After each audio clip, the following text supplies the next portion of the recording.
is going on, guys? Tonight I am going to be talking about the movie All Eyez on Me. All Eyez on Me is the biopic about the life and death of legendary hip-hop artist Tupac Shakur. Now, this was one of my most anticipated movies of the year. I'm really a sucker for biopics. When it comes to music biopics, I really liked Straight Outta Compton, even though I am not a rap fan. I'm a rock and roll guy. Straight Outta Compton was one of the best movies of 2015, and I think it really went overlooked.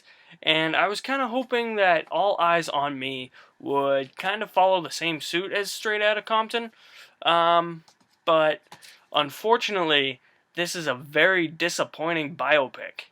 The reviews for this movie were absolutely not good, but I didn't let that judge my opinion of the movie. Going in, I was like, it's a biopic about Tupac Shakur. What could go wrong? Right off the bat, this movie stumbles. It covers way too much time in so little time. The first half of this movie is structured like this. Tupac is being interviewed and he's in jail and he's recounting life events. This whole first half of the movie is so choppy, it lacks so much focus. I could not believe my eyes.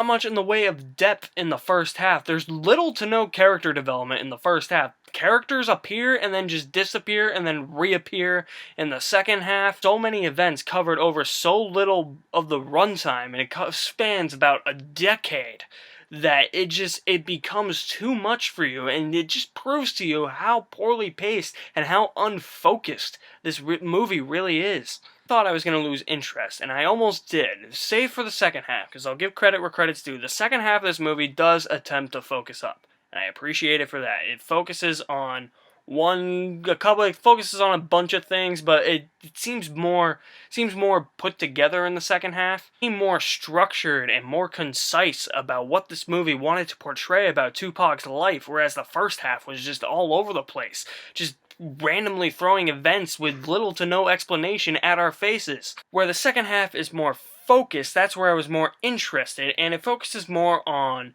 him recording and touring and the business side of record deals and the music industry, and that's what I really wanted to see from the first half and didn't get. I just got a bunch of sloppy, put-together life events that really didn't have any explanation or meaning in the movie.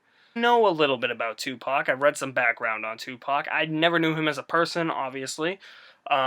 But I feel like after watching this movie, you're not going to know all that much more about him than you already know. He's not that well fleshed out. None of the characters are really all that fleshed out either. For instance, Lauren Cohen's character, she's in like 2 seconds. And Lauren Cohen gets almost top billing in this movie. I don't get that. The actor that played Tupac, I don't know how to say his name, so I don't want to butcher it. Was fine. I mean, he really looked like Tupac. Well, he was fine. I felt like at the same time he was just trying to imitate Tupac really hard. The editing in this movie was weird. Like, it just fades to black at random points, and there's a drive-by shooting at the end of the movie. And it fades to black, and then when the movie comes back on, you see the guns discharge, and it's all in, like, slow-mo. I'm like, this was not a stylistic choice this movie needed. Oh my god, the runtime felt like it was at least like a 3-hour movie. It's 2 hours and 20. You could have trimmed 20 minutes off. You could have just made this a 2-hour movie. This is one of those movies that feels way too long. If the movie was more focused and more structured, that runtime probably would have been justifiable. But because the first half was so choppy and so messy, it really felt a lot longer than it really was. The movie ultimately just felt like a made-for-TV biopic that Tupac Shakur filmed and never released because he was killed. There were some things I liked. I mean, the first half is so unfocused. The second half at least attempts to focus up and at least piqued my interest. I am going to give All Eyez on Me a C+. Very disappointing, guys. I thought this could have been Oscar bait, but apparently it's not. When you have the director of SWAT Firefight and the writers of Street Kings 2, Motor City, both direct-to-DVD movies, you're in for disappointment.